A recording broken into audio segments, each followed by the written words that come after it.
Κύριε Θεοδωράκη, καλή σας ημέρα. Εγώ θα σου μιλήσω στον Νικό. Βεβαίως. Και θα σου πω, αγαπητέ μου Νικό, θα οπωσδήποτε εκπλαγείς, αλλά είμαι ακόμα ζωντανός. Γιατί το λέτε αυτό? Εγώ χαίρομαι πάρα πολύ που σας ακούω. Εδώ και 2 μήνες, ως πολίτης και μάλιστα με μεγάλο παρελθόν αγώνων, ανέλαβα να κάνω μια κίνηση ανεξάρτητων πολιτών. Την οποία φυσικά εσύ δεν γνωρίζεις, όπως δεν γνωρίζει και τα 99% αυτό που σε ακούν και ακούν όλες τις εκπομπές όλων των μαζικών μέσων ενημέρωσης. Όχι, εμείς και στην τηλεόραση, την οποία έχω αυτή τη στιγμή, αγαπητέ μου κύριε Θεοδωράκη, ενημέρωσης, μπορεί να παραβληθεί μόνο με την εκκλησία που είχα επί Χούντας, τίποτα άλλο. Γιατί το λέτε αυτό? Γιατί το λέτε λίγο αυτό? επιθετική, αλλά με ξέρεις πολύ καλά. Είναι επιθετική η εισαγωγή και δεν μου αξίζει, διότι και η εφημερίδα και η εφημερίδα... Ακούστε με ένα λεπτό. Ερώτηση στο φίλο μου τον κύριο Γιάννη Δήμαρα, ότι κήρυμα ανεξάρτητων πολιτών υπάρχει εδώ και 2 μήνες. Ναι, αυτό είναι σωστό, αλλά πάντως την ανακοινώσαμε την κίνηση και από την εφημερίδα και από το ραδιόφωνο και από το ηλεκτρονικό μας πόρταλ. Ναι, αλλά εγώ αισθάνομαι... Ο κύριος Δημαράς δεν είχε την έμπνευση να βγάλει ένα άλλο όνομα. Ναι. Τόσο ένδια υπάρχει, ας πούμε, στην έβρεση μιας ονομασίας. Τώρα πείτε μου, σας παρακαλώ, αυτή η κίνηση που ιδρύσατε, τι σκοπό έχει, ποιος είναι ο στόχος της, τι προσδοκά να φέρει στο δημόσιο βίο? Όχι, καταρχήν θέλω να τελειώσω με το ζήτημα αυτό. Ναι. Πιστεύετε και εσείς ότι μπορούν να συνυπάρξουν αυτές οι 2 κινήσεις παράλληλα? Και τι ρόλο παίζει, γιατί δεν μπορεί να αλλάξει το όνομά του ο κ. Ζημανάς? Τώρα εμάς είναι αργά να το αλλάξουμε. Διότι έχουμε αυτή τη στιγμή εκατοντάδες φρονές σε όλη την Ελλάδα. Ναι, νομίζω ότι από τη στιγμή που εσείς ονομάσατε την κίνησή σας ανεξάρτητη κίνηση πολιτών, ότι δεν ήταν σκόπιμο το ίδιο όνομα να χρησιμοποιηθεί από μια άλλη κίνηση. Έτσι νομίζω.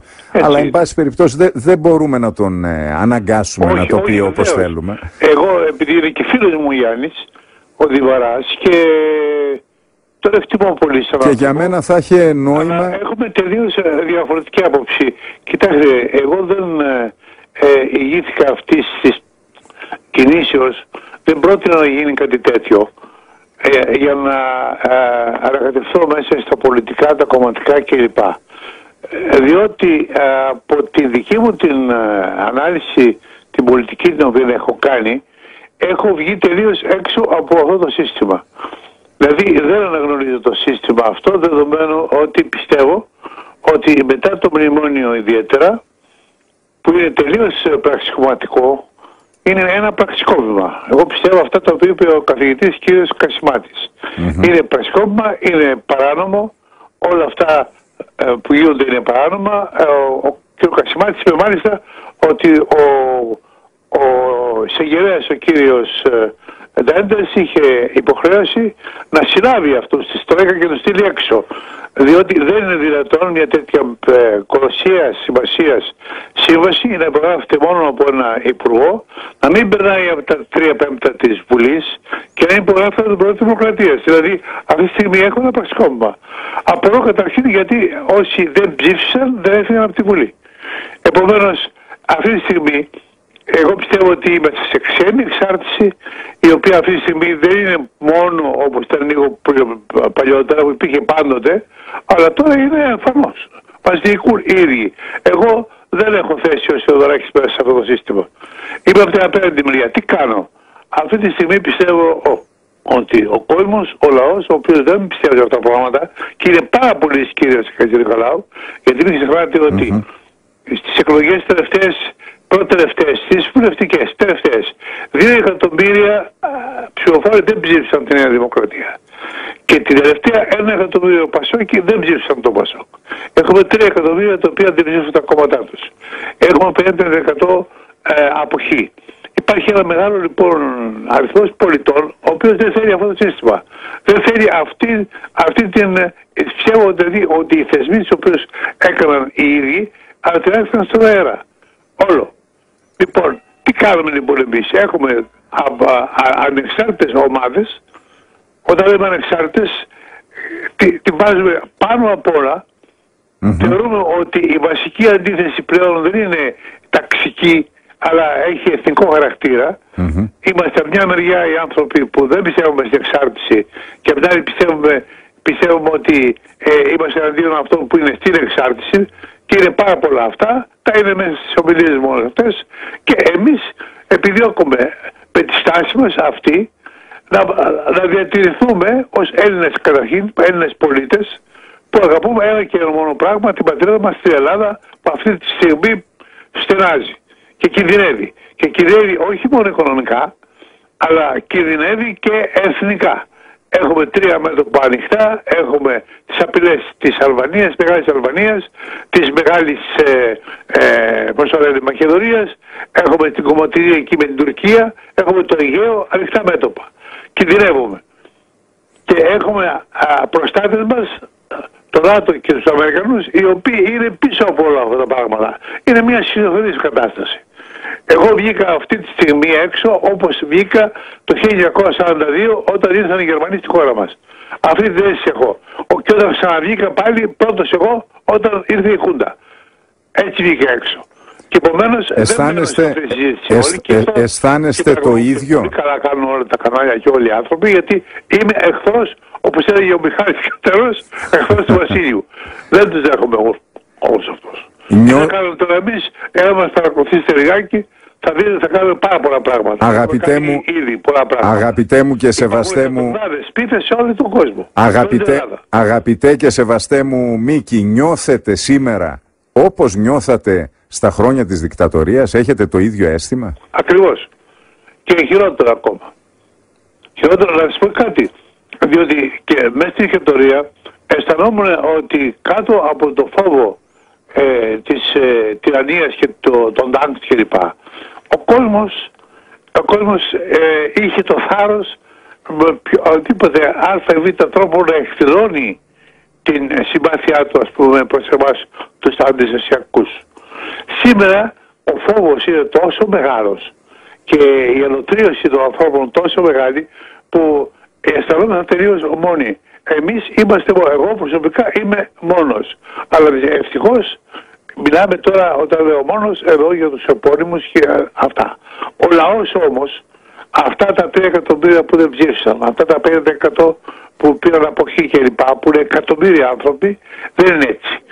Και αυτή τη στιγμή είναι γι' αυτό παράδοξο, ότι ανάμεσα σε μένα και την εξουσία υπάρχει μια κρούστα πολύ πιο χοντρή από την εποχή της ξένης κατοχής και της Χούντας, ενώ από την άψη του λαού υπάρχει πολύ μεγαλύτερη αποδοχή από ό,τι υπήρχε εκείνη την εποχή. Η κίνηση που ιδρύσατε θα κατέβει στις εκλογές ή ο στόχος της... Καθόλου. Ο στόχος είναι να παρεμβαίνει στη δημόσια συζήτηση. Αυτός είναι ο στόχος. Παρεμβαίνουμε στη δημόσια συζήτηση, προετοιμάζουμε τον κόσμο. Είναι κατά κάποιο τρόπο και λίγο διαπαιδαγωγικό αυτό. Ξέρετε τι κάνουν οι άνθρωποι, οι ανεξάρτητοι πολίτες. Βέβαια παρεμβαίνουν. Δεν είναι μόνο το δεν πληρώνω ή είναι υπακούει. Αυτά είναι ας πούμε τα ορισμένες εκδηλώσεις. Βασικά εναντιονόμεθα στην πολιτική την οποία κάνει σήμερα η κυβέρνηση, αλλά παραλλήλα τα παιδιά αυτά αρχίζουν να συζητούν οι ίδιοι μεταξύ τους για τα μεγάλα προβλήματα που απασχολούν τη χώρα μας. Ο ελληνικός λαός δεν είναι κατατοπισμένος όσον αφορά την πραγματική εικόνα των οικονομικών του, ας το πούμε, των σχέσεών του, των διεθνών σχέσεών του, του μνημονίου που έγινε αυτή τη στιγμή. Τι γίνεται με τον ΝΑΤΟ? Ξέρετε εσείς, κύριε Χατζηνικολάου, ότι αυτή τη στιγμή οι αεροπόροι μας αδυνατούν να πετάξουν, οι πολεμικοί αεροπόροι εννοώ, είναι αλήθεια, λιγότερα από 2 μίλια στοιχείο ή στην Τίνο, το Ανατολικό Αιγαίο. Είναι αλήθεια. Είναι αλήθεια. Είναι δυνατόν ο κ. Ερντογάν να κάνει παράπονο στον κ. Παπανδρέου ότι πετώντας ένα ελληνικό αεροπλάνο πάνω από πτυχίο παραβίωσε τουρκικά δικαιώματα? Αυτά είναι τρελά πράγματα. Δεν βλέπετε ότι όλες οι χώρες έχουν κάνει την ΑΟΣ, την αποκλειστική οικονομική ζώνη? Όλες οι χώρες. Πλην της Ελλάδος. Από το 1982 αυτό. Πράγμα το οποίο θα εξασφάλιζε, γιατί τώρα δεν είμαστε σε εκείνη τη θέση την παλιά που οι Τούρκοι απειλητούσαν την εφαλοκληπίδα των νησιών μας κλπ. Τώρα η ΑΟΣ σαφώς και κατηγορικώς λέει ότι κάθε νησάκι έχει την ΑΟΣ της.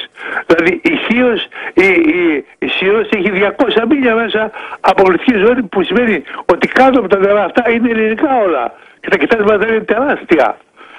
Και δεν ρωτώ, γιατί δεν γίνεται η συμφωνία? Γιατί όταν η Κύπρος το 2004 μας πρότεινε να κάνουμε και εμείς την ΑΟΣ, να διενώσουμε, να βάλουμε το Καστελόριζο στη μέση και να τελειώσει αυτό, γιατί εκεί είναι τα πολλά πλούσια κοιτάσματα κλπ. Κάναμε πίσω. Και δεν λένε τίποτα για το Καστελόριζο. Ενώ οι Τούρκοι κάνουν περίπου το και γύρω και το διεκδικούν το Καστελόριζο. Είναι δυνατόν να γίνουν τα πράγματα μέσα από τη πλάτη μας? Είναι απολύτως έτσι. Το θέμα, καταλάβατε. Είναι απολύτως έτσι. Είναι αυτή τη στιγμή θίγεται η Ελλάδα, η πατρίδα, δεν θίγεται μια τάξη, ας πούμε, κοινωνική. Αγαπητέ μου κύριε Θεοδωράκη, σας ευχαριστώ θερμά για την σημερινή παρέμβασή σας. Αγαπητέ Νίκο, και είναι ανοιχτός και ο Real FM και η Real News στη δική σας φωνή. Να με ακούσετε. Όχι, σας αγαπώ πολύ και το γνωρίζετε. Το θέμα αυτό με το... Τι να κάνω, για πείτε μου και εσείς τι να κάνω. Τίποτα. Νομίζω ότι ο Γιάννης θα επικοινωνήσει ο ίδιος μαζί σας μετά την παρέμβασή σας. Ούτε δικαστήρια, ούτε αυτά. Νομίζω ότι θα μιλήσει ο ίδιος ο Γιάννης μαζί σας μετά την παρέμβασή σας. Είμαι σίγουρος γι' αυτό. Ωραία. Σας στέλνω τη ζεστή καλημέρα όλων των ακροατών μας. Την φιλία την οποία σου έχω, ναι. Σε παρακαλώ πολύ να μεσολαβήσεις φιλικά. Θα το κάνω. Να τελειώσει φιλικά αυτό το πράγμα. Θα το κάνω. Αφού μου το ζητάτε εσείς, θα το κάνω. Ευχαριστώ πάρα πολύ. Καλή σας ημέρα. Γεια χαρά. Καλημέρα στο μεγάλο Μίκη Θεοδωράκη, που εξακολουθεί να νοιάζεται για την πατρίδα με τον ίδιο τρόπο που νοιαζόταν και στα νεανικά του χρόνια, στα χρόνια μετά την κατοχή, με τον ίδιο τρόπο που νοιαζόταν τα χρόνια της Χούντας. Με μεγάλη αγάπη για την πατρίδα, με μεγάλο πάθος για την πατρίδα. Καλημέρα μεγάλε Μίκη, σε αγαπάμε πολύ.